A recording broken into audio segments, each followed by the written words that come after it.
Well, it's good to be back before this completely irreverent bunch. Gene West, I enjoyed your invocation. And I always appreciate getting an update on the status of polio in the world. I think a combination of Rotary and Bill Gates have really done a remarkable thing here. I was lucky in the sense that as you all know from your study of this disease, when it was raging, it would hit you like the flu. And when the flu went away, you had paralysis of one degree or another. Some people would get it and be dead in 3 weeks. Some people, to show you how precarious the whole process was, some people would get it, it would go away, and they'd be okay. And then there were various forms of paralysis in between. My dad was in World War II fighting the Germans, and my mother had taken me to this little town in Alabama where her sister lived, and that's where she stayed while Dad was in Europe. That's where I was stricken. Good fortune had it that we were about 40 miles from Warm Springs, Georgia. And so when the local doctor finally figured out that my left leg was not where it used to be, my mother took me over to Warm Springs, and the nurses there, who had become pretty proficient at how to deal with this disease at that stage, taught her how to do a physical therapy regimen that she did multiple times a day with the following directive. Listen to this, if any of you have had 2-year-olds. What they told my mother was they were worried about me trying to walk prematurely, and they were afraid that if I did what a normal 2-year-old would do, which is to start learning to walk, the possibility of recovering my quadricep to some level of proficiency would be lost, and I would end up having a brace. So imagine this. She watched this 2-year-old every moment I was awake. She never took her eyes off of me, and administered this physical therapy regimen for up to 2 years. My first memory in life, this was before my memory, my first memory in life was the last visit to Warm Springs, where they told my mother they thought I was going to be a normal little boy and would be able to walk okay and without a limp. And we stopped in a shoe store in a little town in Georgia on the way home and bought a pair of low-top saddle Oxford shoes, which was sort of a symbol of that I was going to have an okay childhood. Never was very good at running, but have had a perfectly normal life. And but for my mother's drill sergeant-like tenacity, I would have had, I should have been okay, but I would have had a very different life than what I had. So I'm deeply grateful to Rotary for finishing the job. I mean, nobody ever thought at the time I got it there would even be something like the Salk vaccine, which happened 10 years later, much less a complete and total eradication, except for, as you indicated, Pakistan, Afghanistan, and what was the third? Yeah. So this has been a great accomplishment for which all of you deserve a lot of credit.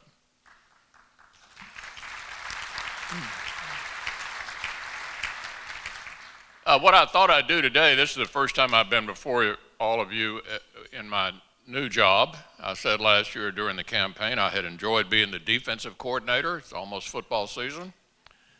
And for those of you who are not deeply immersed in football, the defensive coordinator job is an important job, but it's hard to score on defense. You can occasionally, but it's hard. And I said last year, I hope the American people, first of all, that I would get a renewal of my contract from the people of our state, and I want to thank the people of the state for that. I ended up carrying 110 out of 120 counties, which is not bad. And I hope the American people would give us an opportunity to change the Senate and begin to try to go in a different direction. Well, that happened. The offensive coordinator in the Senate is the majority leader. The advantage to being the offensive coordinator is you get to call the plays. You have a better chance of putting points on the board. It doesn't guarantee the outcome, but at least you get to plot the course. The Senate first needed to be restored. It had become completely dysfunctional. I'm sure that a lot of you thought from time to time correctly, you know, why can't those people ever get anything done? You might have been a little confused as to the source of the dysfunction. Let me disabuse you of whatever thought you may have had that it was the whole Congress. It was the Senate. How do you measure dysfunction? I'll give you a couple of ways to measure dysfunction. Number one, in all of 2014, the whole year, we had 15 roll call votes on amendments in a whole year. This year, in the first half of the year, we've had 162, most of them offered by the minority, because I said if I had an opportunity to be the leader of the Senate, we were going to open it up and give people an opportunity to offer their ideas no matter what party they belong to. Secondly, 4 of the last 5 years, the Senate didn't pass a budget. The law requires us to pass the budget. It doesn't say you only pass the budget when it's easy. It doesn't say you only pass the budget when you want to. It says pass the budget every year. We've done that. So I can stand before you today and report that the United States Senate is no longer dysfunctional. Now, that's obviously not enough, but restoring the institution and giving people an opportunity to participate regardless of party was the first big step toward getting us functioning again in a broader sense. We do have divided government. One party does not control the entire government. The American people seem to like that because we've had divided government most of the time since World War II. So what are the American people saying when they elect divided government? I think what they're saying is, look for the things that you can agree on and do them. We know you'll have some big arguments over the things you disagree on, but don't use that as an excuse not to do anything in the areas where progress can be made on a bipartisan basis. So what I've done is to call up for consideration bills that enjoyed some bipartisan support and were important enough to warrant floor time in the Senate. And floor time in the Senate is the coin of the realm. It takes a long time to do things in the Senate. So making a decision as to what you're going to allocate time to is a big decision. So we led off with the Keystone Pipeline, and the reason I picked that is because it had broad bipartisan support. It would put 20,000 people to work immediately and not cost the federal government a penny. And it did clear the House and Senate by very large majorities. Unfortunately, the most important Democrat in the country didn't sign it, but it fit the pattern that I wanted to establish, which was that we were going to address important things that had bipartisan support. We've done trade promotion authority, a really interesting legislative endeavor. Here was the situation. I'm aligned with Barack Obama against Harry Reid and Nancy Pelosi. It was almost an out-of-body experience. The president, who's a very liberal guy, and I'll get back to that later, on this one had it right in my opinion. There's a lot of misunderstanding about trade agreements in this country.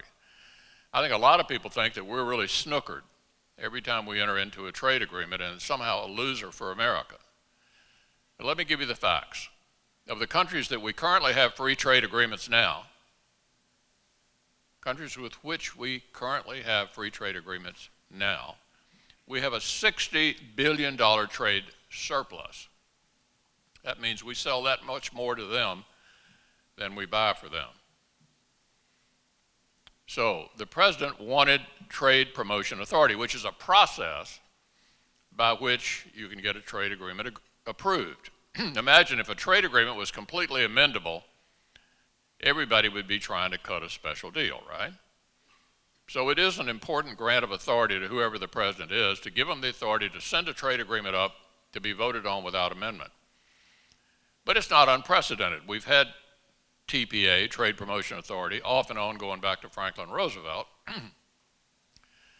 And the president on this one, I think, got it right. And he stood up to organize labor and the environmental movement, which is the base of the Democratic Party today, and said, you guys are wrong on this, we need to do it. And so most of my members supported it. The Democratic leadership was overwhelmingly opposed to it. And in the end, the president had to produce 13 Senate Democrats and 28 House Democrats to get it passed. And early in the process, it went down one time, and he and I were on the phone. I said, Mr. President, your job's pretty easy here. You just need 13 Democrats in the Senate and 28 in the House. He got them, and so the process is in place. And some of you may be saying, well, why are you bragging about giving up Barack Obama some power like this? Well, it isn't just for him. It's for the presidency, and it lasts for 6 years. And there are a lot of people like me who hope we might have a president of a different persuasion a year and a half from now. And America generally does really well in the trade business. Now, hopefully this will lead to a Trans-Pacific Partnership being submitted, which is being negotiated, with countries like Japan and Malaysia and Vietnam. So you're probably thinking, well, why would they want to enter into trade agreements with us? Our markets are already pretty open. Their markets are pretty closed. Why would they want to do this? Well, it has a foreign policy and defense dimension to it as well, because they're worried about the Chinese. Worried about Chinese commercial domination, worried about Chinese military domination. They want to be closer to us. Nothing bad about that. So, another thing that we were able to do on a bipartisan basis. If you've ever been on the school board, or you've been a teacher, or most of you have had kids, you probably know that the much ballyhooed No Child Left Behind bill that passed in the early, right around the turn of the century, has been widely criticized by state and local education ever since, by centralizing too much authority in the area of K through 12 education in Washington. So we passed 81-17, a major rewrite of No Child Left Behind.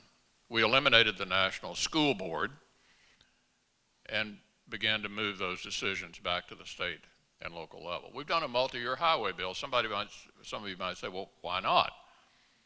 We've done 34 short-term extensions of the highway bill during the Obama years. Haven't passed a highway bill longer than 2 years and 10 years. And so passing a multi-year highway bill, which you would think would be a no-brainer, has been very difficult in recent years. And speaking of teaming up with somebody you wouldn't expect, guess who the authors of the multi-year highway bill? The guy you're looking at and Barbara Boxer. Now, it's a statement of the obvious that there are only rarely occasions upon which the senator from California and myself would be aligned. But this is an example of looking for bipartisan partnerships on things worth doing where your views align.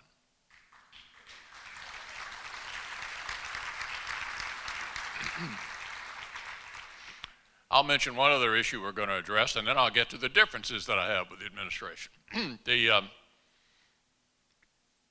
We're going to do cybersecurity, a growing problem. It doesn't solve every aspect of this, but we're going to do a cybersecurity bill that I think advances the ball in the right direction. We should be able to do that on a bipartisan basis as well.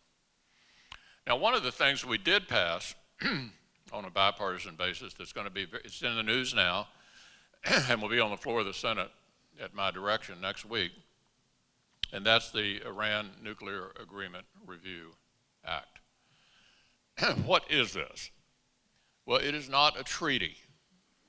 The president makes a decision as to whether to negotiate a treaty, and under the Constitution, if it's a treaty, it takes 2/3 to ratify it.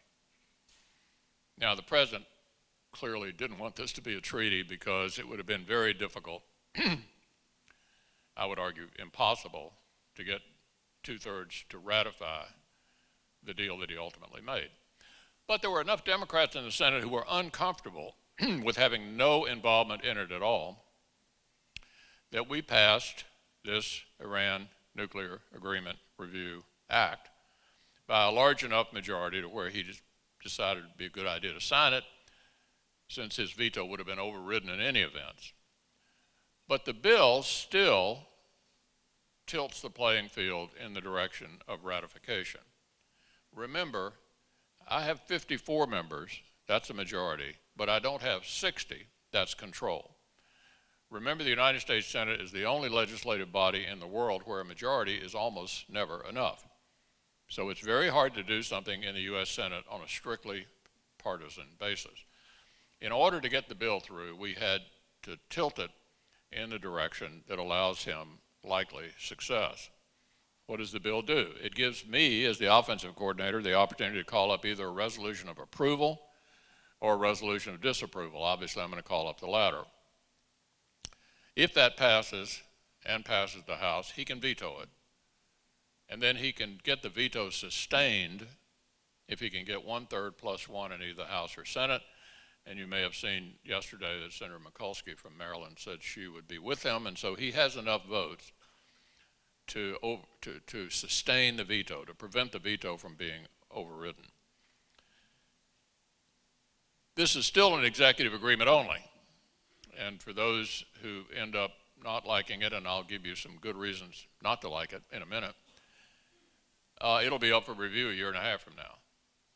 This doesn't have the force of a treaty, and the next president can take a look at it and decide whether this is working out the way it was anticipated. So if you don't like the treaty, the bad news is it's probably going to be upheld. The bad news is it'll be upheld, but the good news is it's just doesn't have the force of law that a treaty would, and it's open for review when we have a new president. On the substance of the treaty, flaw number one, it leaves Iran as a nuclear threshold state. Think of just sort of pushing the pause button. Pushing the pause button. We finally found something that was working, and that was the sanctions. That's why they came to the table in the first place. And you'd be interested to know the president didn't even want the sanctions that we gave him. But like the review bill, we had such a big majority of the House and Senate who wanted to give him sanctions that we passed it a few years ago, and he ended up signing it even though he didn't want it. Now, to his credit, once he got the ability, he did a good job of imposing them and getting some others to impose them as well, and that's what brought the Iranians to the table. In the process of this agreement, of course, the sanctions get lifted. The critics like myself would call this a $50 billion signing bonus because that's how much relief they get almost immediately. Flaw number one, as I said, it leaves Iran as a nuclear threshold state. Flaw number two, the only way any of these agreements make any sense at all is if they're verifiable. Remember what Reagan said about the old Soviets? Trust but verify. So what is the verification regime in the treaty? There's an agency called the International Atomic Energy Agency. And they typically do the inspections when you have one of these nuclear agreements. And frequently these nuclear agreements are with friendly countries. In other words, just a verification that your nuclear capability is not military related, but related to peaceful purposes. So in a normal agreement, they don't reveal the inspection regime. On an agreement like this with a rogue state, the biggest exporter of terrorism in the world, not revealing the agreement doesn't work. But the administration doesn't want to reveal the agreement. They even absurdly claim they haven't seen it because the verification regime is between the IAEA and the Iranians. Well, like most things of this magnitude, it's leaking out. And here's basically how the inspections regime works. The Iranians get to determine when they come in and where they go. If you're looking for an analogy, let me go back to sports for a minute. Let's assume you're an NFL player or a Major League Baseball player. And under the drug testing regime, you get to pick your own urine sample.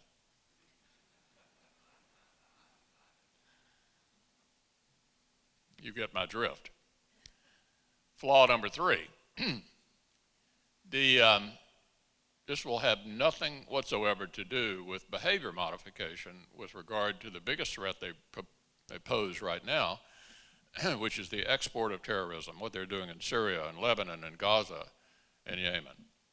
They're the worst actor in the world today when it comes to the export of terrorism.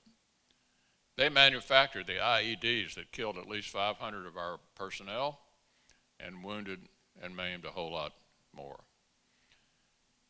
If there is an evil regime in the world, this is it. Flaw number 5. The president wanted to transform the Middle East, and boy, he has.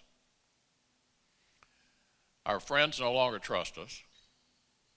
We had good relationships with the Sunni Arab countries, Egypt, Saudi Arabia, the Gulf states. Just about a month ago, one of the leaders of Saudi Arabia was in Moscow talking to Putin about purchasing arms. Last week, I saw one of the leaders of UAE on television sitting next to Putin in Moscow. You get the drift. Our friends are squeamish. Our enemies are emboldened.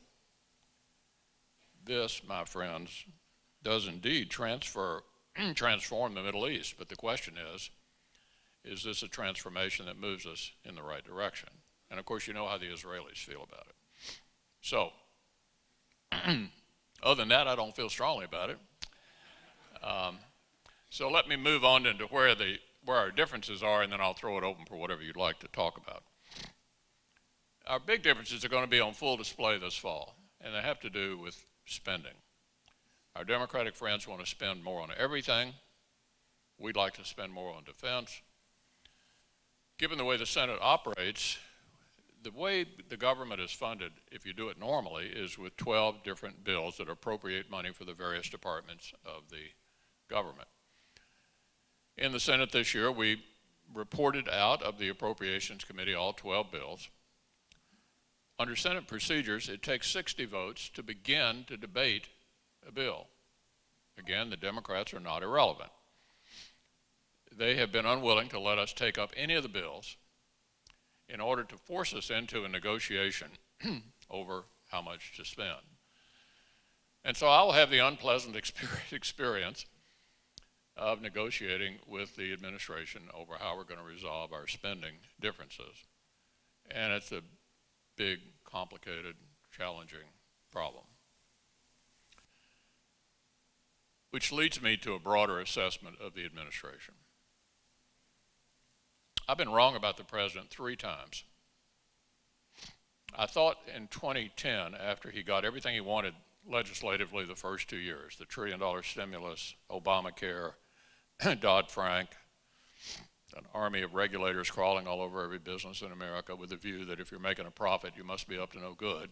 You see it at the NLRB, at EPA, over at the FCC. They're trying to take over the internet. This is a bunch of regulators on steroids descending on American business. I thought maybe after the American people flipped the House in 2010, he'd have an epiphany and Bill Clinton would arrive.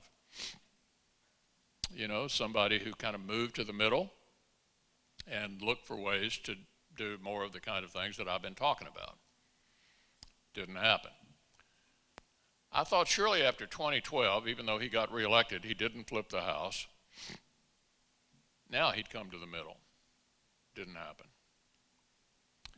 I thought surely after last November, when the American people flipped the Senate and gave the House the biggest Republican majority since the 1920s, this would be the time. Isn't going to happen. So what can you safely say about this administration and this president? I think you can say that he is the most liberal president since Woodrow Wilson. And why do I pick Woodrow Wilson? Woodrow Wilson was a college professor at Princeton and subsequently the president of Princeton. And he thought the only other Princeton graduate who became president, James Madison, really screwed it up with the Constitution and made Congress way too important, leaving him, I think, in a universe of one among American presidents thinking the founding fathers actually got it wrong. Wilson was an idealist. He wanted to transform the world. He thought if we just were nicer to everybody, everything would be better. So I think the president wanted to turn us into a European country. Now, he wouldn't have put it that way himself. What do I mean when I say European country? Big debts, high taxes on the most successful, overregulation, slow growth. Look at America the last 6 years. We've added more debt than all the presidents from George Washington down to George Bush in one 6-year period. We've raised taxes on enterprises and individuals who are the most successful. We've overregulated every aspect of American society. And what do we have? A 2% growth rate. A developed economy like ours ought to have about a 3.5% growth rate on average to meet the needs and aspirations of the next generation. Now,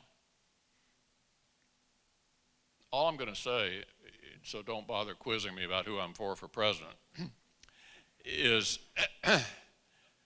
this is one big election, and you've had plenty of politicians tell you that in the past, plenty of them. They usually say it when they themselves are on the ballot. I'm not on the ballot next year. This is one big election. And I think the key question for the American people is this. If you're satisfied with where we are, if you think this is as good as we can do,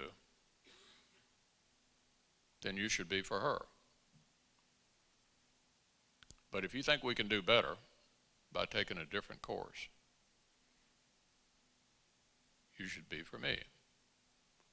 And fundamentally, I think this will be an election about a third term for Barack Obama.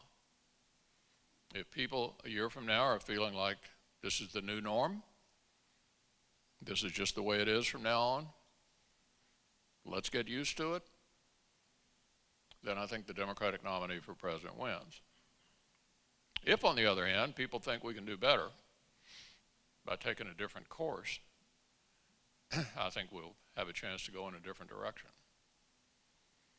So that's my assessment of where we are, and I'd be happy at this point to throw it open. Mary Michael, do I call on people, or how are you going to do that? Yes, we've got, Mary Michael has taken questions from Rotarians, and we'll be asking along with Lucas Dwelly. Senator, first I want to thank you for joining us today. We know how busy your schedule is during recess, and we are all appreciative that you would grace Rotary with your presence once again.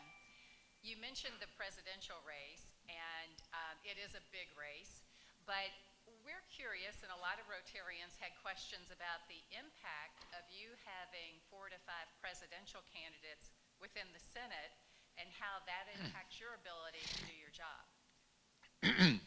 Well, I've got 4 of my members running for the Senate, and Bernie Sanders is running too. It depends on what issue it is and what day it is. Sometimes I'm glad they don't show up.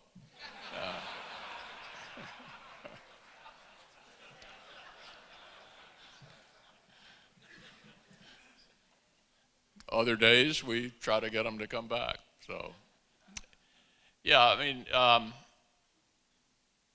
I don't know how much the issues that are discussed out on the presidential trail end up coming into the Senate or not, but I think some of our members who are running for president will probably want to try to bring the presidential race onto the floor of the Senate. It's not anything we can't handle, but it's not helpful. Senator, we had several Rotarians who submitted questions about Donald Trump, not surprisingly. I'm not going to go there, so you might as well move to the next question. Not a peep from you about Donald Trump? No, I'm just not going to do that.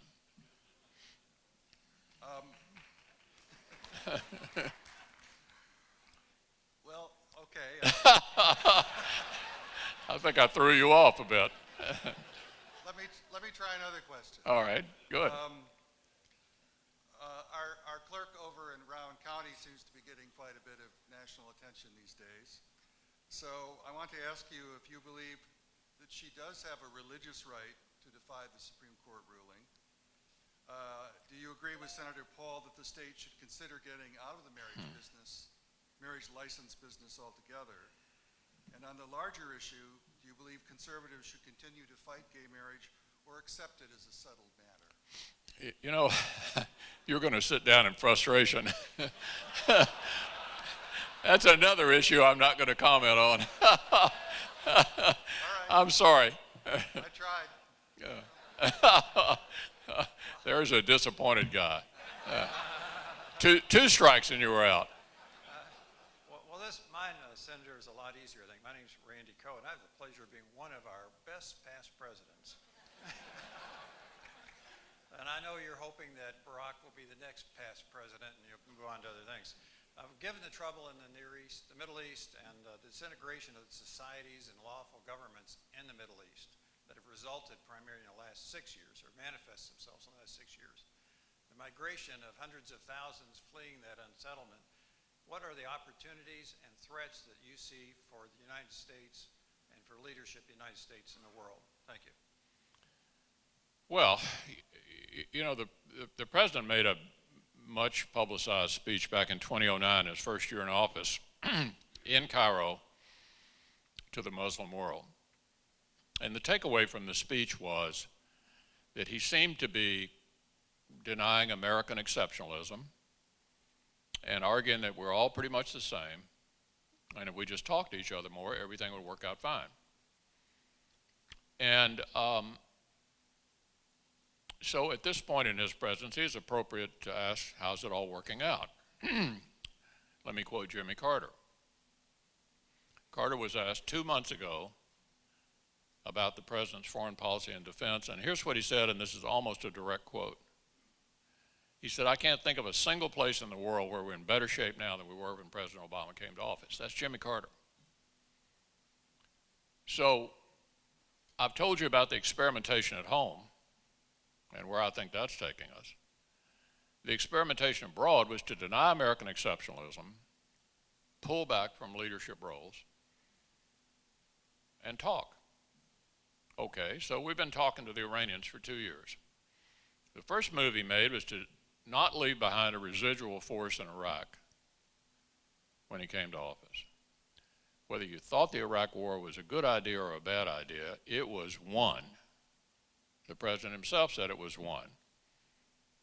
The military leadership felt that we should leave behind a residual force. Remember, we did that in Germany, we did it in Japan, we did it in Korea. We didn't entirely leave after victory. But no, we had to get everybody out.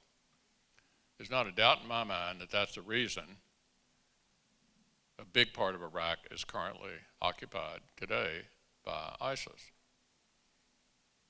Vladimir Putin, you know, is watching the discussions with the Iranians, watching the decision not to help the Syrian rebels at the beginning of this civil war when everybody thought Assad was going to fall. And he said, I think I'll take Crimea. And he did. And he said, I think I'll encroach on eastern Ukraine, and he has. One of the best speeches I've heard was the speech at a joint session of Congress last September by the president of Ukraine. And here was the crux of his speech. He said, "Thanks for the blankets." We've sent them blankets and meals ready to eat. MREs, if you haven't been in the military. They wanted the ability to defend themselves against the Russian incursion, and we've refused to do it. So look, I don't want you to think that I am advocating more wars or sending people in willy-nilly into these conflicts. But there are a lot of ways America can be forceful and effective without turning our backs on our friends and emboldening our enemies. So I think this foreign policy of the president's been about as bad as his domestic policy. Hopefully the next president will have a different view of America's leadership role in the world, because not much happens if we're not involved. Really, not much happens. Everybody looks around and says, okay, what are the Americans for? And for all the criticism that we get around the world, they still want to know where we are. And most countries are a lot more comfortable following our leadership than they would be the Russians, the Chinese. Who else do you want to fill the vacuum out there? Who better than us? So I think it's a pretty big mess in the Middle East. It's always been a troubled part of the world.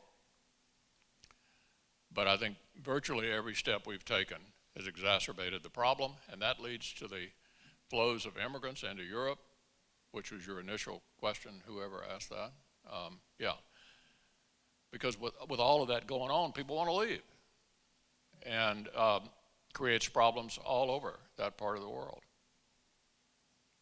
Leland? Thanks, Senator McConnell. Leland Woodmansey. Until last month, I was director of the County Medical Society. I know. We've had a number, and thank you for the privilege of getting to work with you. You're up here to thank me for Obamacare, right? Right.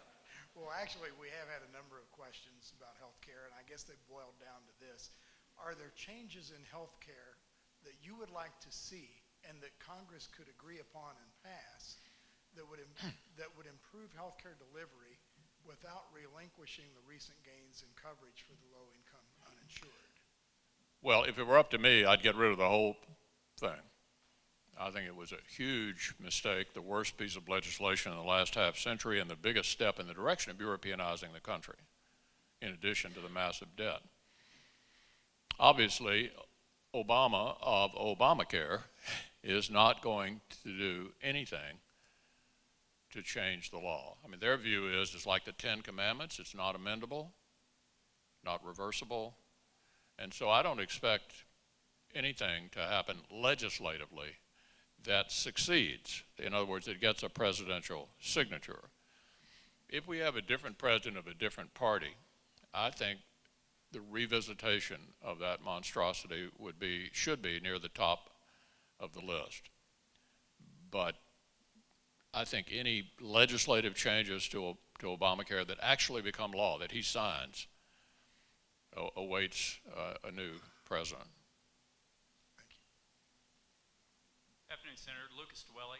Like many of our members, I'm a business owner and an entrepreneur. You've talked about Regulation Day, you've talked about taxes, Obamacare.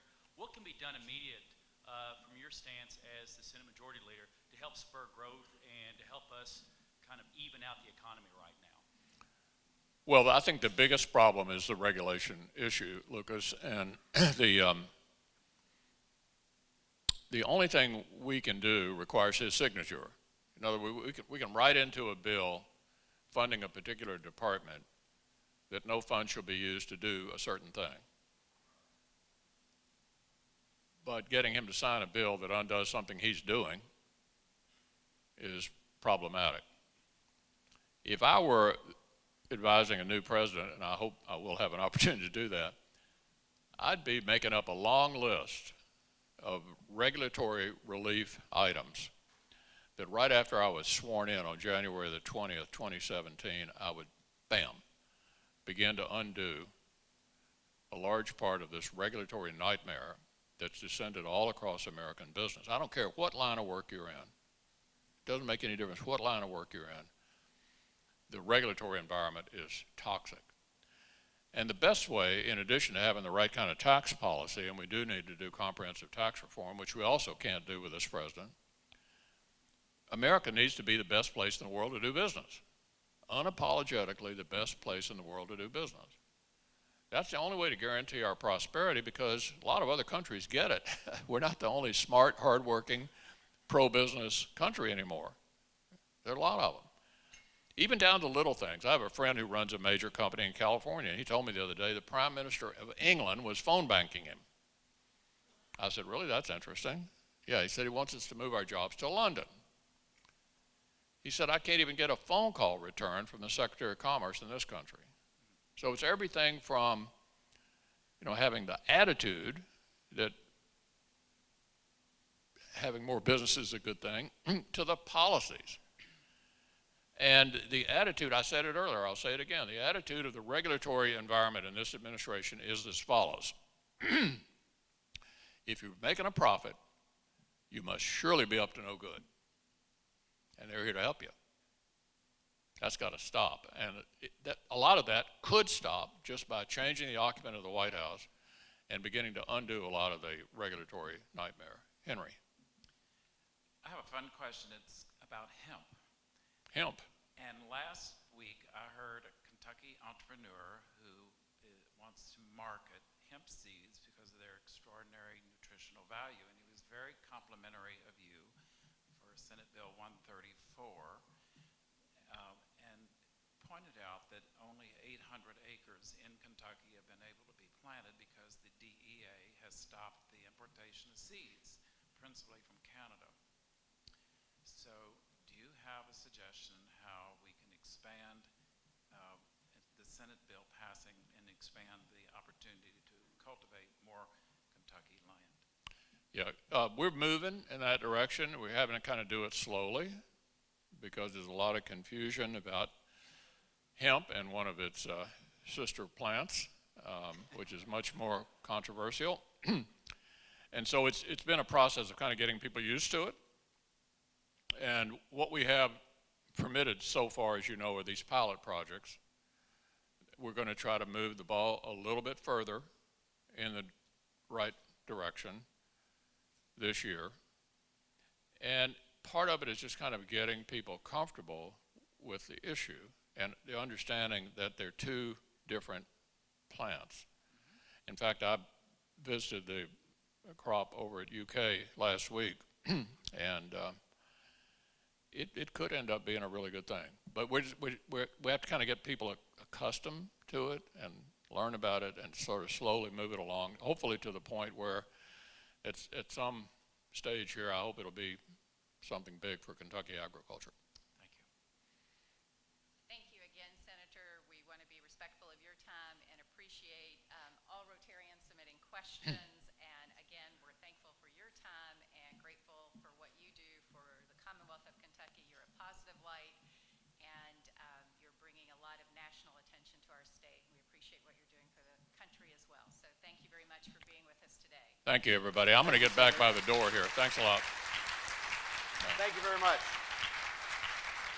Don't forget, next week, September 10th, Gil Holland will be talking about the development in Portland. And hope everyone has a great weekend. This meeting is adjourned.